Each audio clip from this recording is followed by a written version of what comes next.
Hello friends, welcome back again. In this video, let us discuss the Rutherford atomic model. So as per the Rutherford atomic model, at the center of the atom, there presents the nucleus, which consists of protons and neutrons.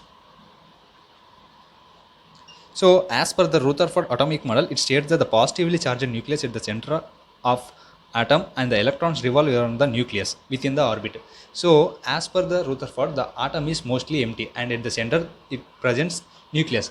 So at the center the nucleus is present, at which the protons and neutrons were present, and the protons and neutrons are said to be nucleons. So as I said that the atom is empty, so the radius of the radius of nucleus will be measured in Fermi unit. This is the unit of nucleus, and the radius of atom is measured in Armstrong unit.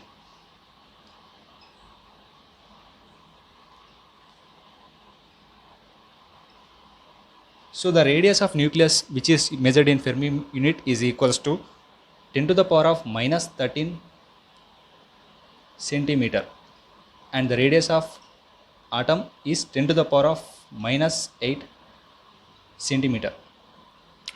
So as the nucleus is the smallest part in the atom, the radius is much smaller than the atom. So the diameter of the atom is 10,000 times smaller than that of the diameter of nucleus. So at the center of the atom there is nucleus, which consists of protons and neutrons in the nucleus. So we can say that as the Rutherford atomic model states that the positively charged nucleus at the center of atom, which revolves around the nucleus within the orbit. So it states that it cannot be applicable it cannot explain the stability of atom and atomic spectrum. So if we look at the next concept, atomic number and mass number, atomic number is denoted with symbol Z and mass number is denoted with symbol A. So the atomic numbers state that the atomic number is the number of protons or the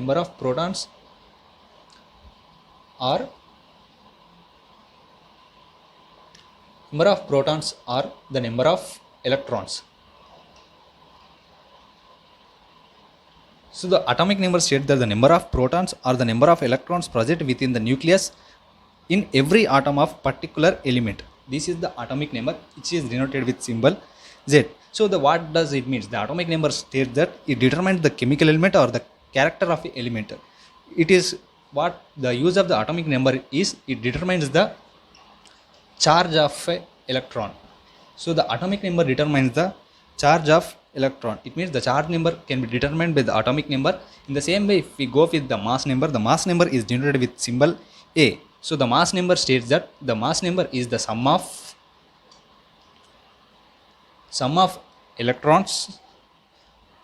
the protons and neutrons.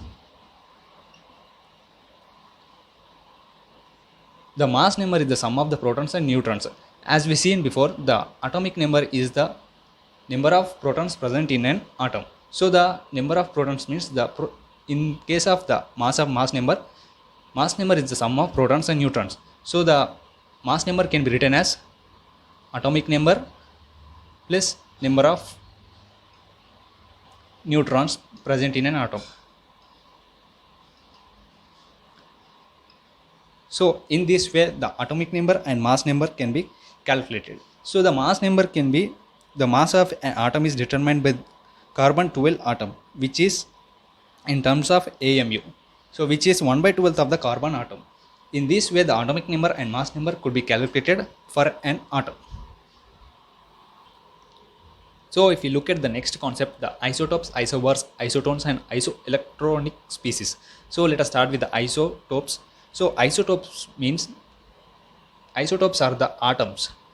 So the atoms of same element having same atomic number but different mass number, those are called as isotopes.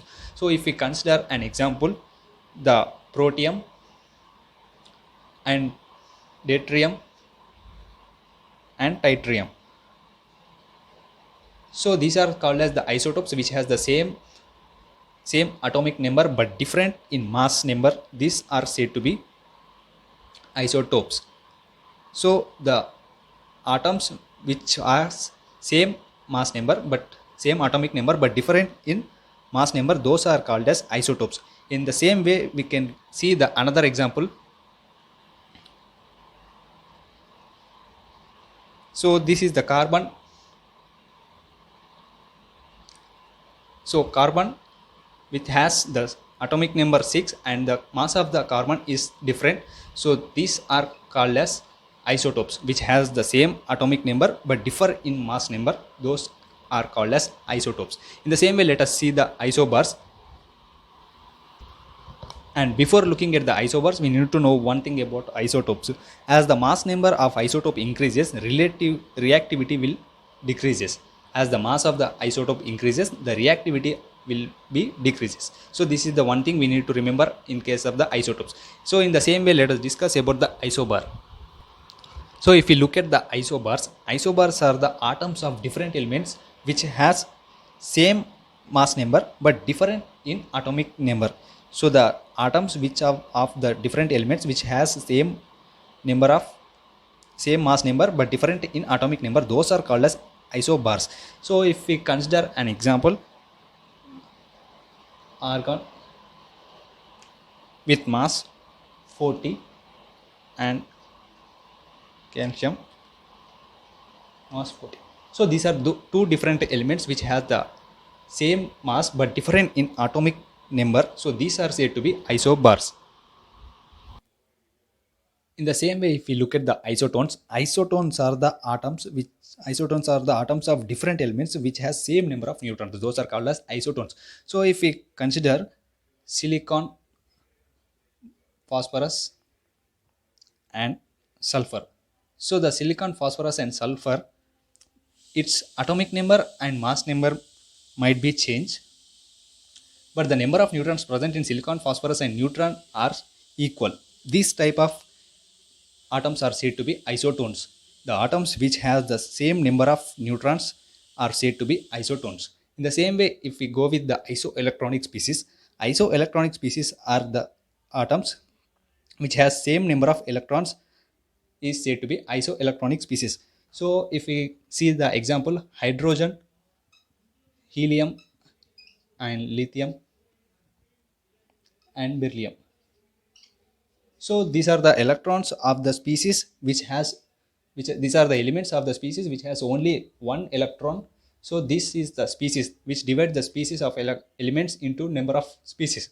This is isoelectronic species. In the same way, if we see carbon, nitrogen, oxygen, fluorine, neon.